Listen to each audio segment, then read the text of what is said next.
Welcome back to Partnerships Unraveled, the podcast where we unravel the mystery about partnerships and channel on a weekly basis. My name's Alex Whitford. I'm the VP of Revenue here at Chanext, and this week I'm very excited to welcome our special guests. Todd, how you doing? Doing great. Williams, how you doing? Very good, thank you. Maybe for the uninitiated, Todd, you can give us a bit of an introduction about who you are and what you do. Yeah, Todd Haas. I've been at Bitdefender for almost 6 years now. I'm a senior global cloud account executive on the cloud team, managing partnerships and MSPs alike. So sounds fun. And Williams? Been a Bitdefender for 8.5 years. Done many roles, but now I'm doing a product specialist with MSP space, enablement, trainings, demos, best practices. Awesome. Well, we're actually at Pax8 Beyond, and the energy is amazing. There's 3,500 MSPs here, which is absolutely insane. Maybe, Todd, you can talk to me about how that experience is running a global partnership like Pax8. And it's amazing, actually. So managing a company like a Pax8 is really great and has a lot of benefits. Working with someone like them, the way that they think outside the box is very exciting, because a lot of times you're very kind of stuck in a specific way of doing things, but they like to do things completely different. And for us, that makes it really challenging, but also really satisfying. So yeah, I had Haley on the podcast yesterday. She runs this vendor strategy, and we were sort of laughing because Pax8 is like all about automation and like digital no touch, while also being like the best community builders in the world. So is this very like out of the box thinking, which clearly is working because Beyond seems to double in size every year? Oh yeah, some of the people they've brought on over the past couple years to help with the community involvement and everything like that, is a big reason why they're so successful, especially at events like this. And so one of the complexities about managing a Pax8, but also managing other aggregators, marketplaces, distributors, I want to make sure I'm using the right terminology, especially in this event, is they require different approaches, right? And how do you go about making sure that you build the partnership in the way that's most conducive to that particular partner? That's a really good question, because lots of partnerships that we have are more... I'd say more old school. Yeah, if that's traditional. A good term. More traditional. There we exactly. Go. Yeah. And one thing you find with the traditional relationships is they have a specific way of doing things that they've done it for 10, 20 years.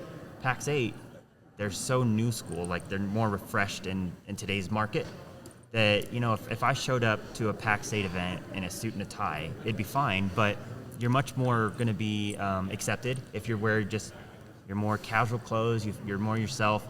I think that when it comes to managing someone like a Pax8 versus our other partnerships, it's really the same, but it's just the types of people that work at Pax8 are a lot different, is what I've seen. And I've worked in traditional distribution, if you want to call it that, and everything like that for the past almost 11 years now, and that's what I've seen as the main difference. It's just the people, the lifestyle, I think is what it is, but... yeah. And Williams, maybe coming to you, you obviously are helping enable MSPs, but I imagine the MSPs that Pax8 work with aren't necessarily the same types of people, profiles, cultures. How does that change how you make sure you're enabling and driving the right value towards those MSPs? For me, I think the most important is enablement training, but also high churn environments where you can see sometimes a lot of changes. Is consistency and scalability. Be able to tailor enablement based on gaps they have, either by, how they are in their security fundamentals, or either, how their knowledge is about, Bitdefender product in general. So understanding how they are, where they are at that time, that makes me tailor enablement sessions, trainings for them specifically to cover those gaps, EDR, XDR, different technologies that are available. Awesome. Now, it's quite rare to speak to two people who are 6 and 8.5 years within the same company. In this space, that is rare. But that must mean, Todd, maybe coming to you, that you've seen huge changes, right? We just talked about Beyond doubling in size year over year over year. Talk to me about what the major shifts you've seen at Pax8 and the relationship and what's really driven that success. I think I've known Pax8 since they were 38 employees. And a lot of people can't say that because they're almost, 2,500 or something like that. They're huge now. And what I've noticed is they have managed to keep the same demeanor they had when they were 38 as to where they are now, which I think is really, really cool, because they've continued to strive to be that new next-gen cloud marketplace. And that was their entire focus. And one of the things that I really like is everybody that is at Pax8, from the executive level all the way down to the salespeople, whoever it may be, they all have the same type of focus and the same determination for that, overall goal. And it hasn't changed. And I think that's really cool because a lot of companies will go through adversity, which I'm sure Pax8 has, right? But the way that they have managed to keep everything on the same track, chasing the goal, is really, really cool to me. And one of the things is funny, working with MSPs, right? There is the strategic element, and then there's the relationship element. And both are very important. I would actually think in this particular market, the relationship is actually the most important. Williams, coming to you, why does managing that relationship matter so much when we're talking about enablement and you're trying to actually correct or improve someone's business, that you really have to rely on that relationship? So building a relationship, create that bond, between the sales team or the engineering team that's going to position the product. So it is very important for me to build that relationship because I have to become trust advisor. Any question Bitdefender related for anything, they need to trust that I'm going to give them the right answer or I'm going to point them in the right direction. So building that, friendship per se, I think is very important because that generates that trust, between me delivering the message or are they coming for me for questions. Like I have a specific scenario or case with a customer and they, I want to be the first person they think of. Like, if I have a hard question I don't know how to answer, I can go ask, Williams, how can I approach this or answer this question? Awesome. And one of the really great things about Channel is if it's working well, it's very light touch, right? Just the thing starts to drive. Right. But when you have to course correct or introduce a new product, introduce a new strategy, there's a lot of work to sort of get the plane off the ground. Let's talk Phaser. You're introducing what I think is an extremely innovative go-to-market. How do you think about that in terms of the opportunity, but also into the execution into the partners? Yeah, Willie, why don't you take that one?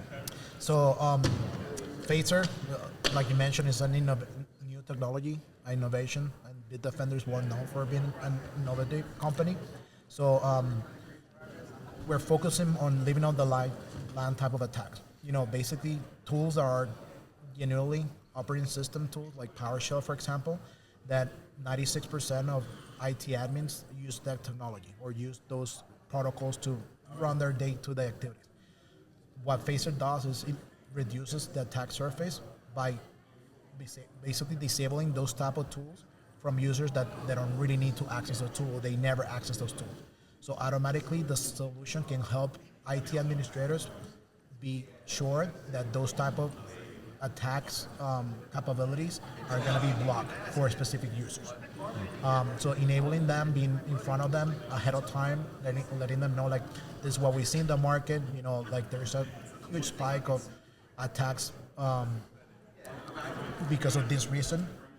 It's important for us to give them that enablement, train them ahead of time, so when those conversations start happening, they already have the knowledge and they know that Bitdefender can help them fix that problem. And so now you've got a great product and you're building that value within the MSPs. However, that's only part of your sort of execution motion. There's also how you build the program, the incentives, the partner relationships, the energy and the excitement within the base. Todd, maybe coming to you, how do you ensure that MSPs want to, one, understand the opportunity, but two, attack it? Yeah, I mean, Phaser is a really good example of how Bitdefender has been really improving our go-to-market with products. We've had a lot of really positive feedback on Phaser. We've done a lot of marketing.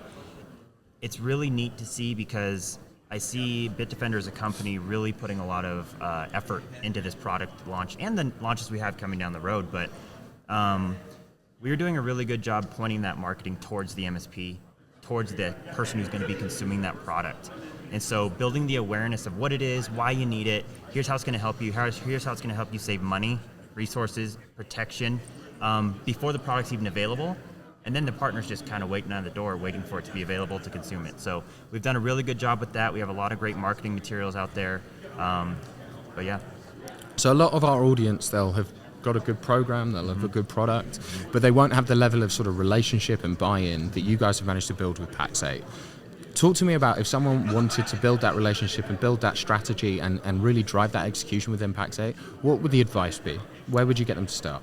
So it's a different answer than it was, 10 years ago. I think with Pax8 being the size they are and the amount of vendors that they have now on their line card, I could see where it could be maybe particularly tough for a newer vendor to come on board. However, build the relationships like Willie was talking about.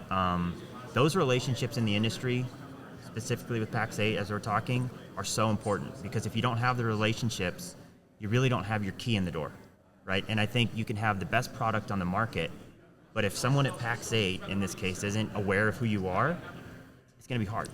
So I think building the relationships, coming to these events, even if you're not a marketplace partner or something, and building those relationships with the higher ups or sales teams, whatever, is really going to help you guys get into the door, and then following through with your commitments.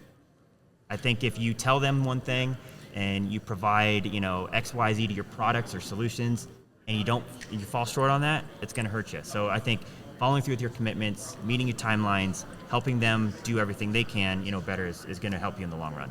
And so you touched on something there that I think is really interesting, because you said people at all levels. I think lots of channel people, they either build a great relationship with the engineering team, or they build a great relationship with the sales team, or maybe a relationship with marketing. But it's rare to find someone who does all of it, and also up to senior leadership and the executive team. Talk to me about why that's so important to make sure you've got that wide and deep alignment. I think a lot of people, including myself in the beginning of my career, we really silo ourselves into what's comfortable, right? Yeah. And a lot of this tech security and everything, you can find your niche and do really well at it. Like for me, it's talking with people. For Willie, it's the more technical side.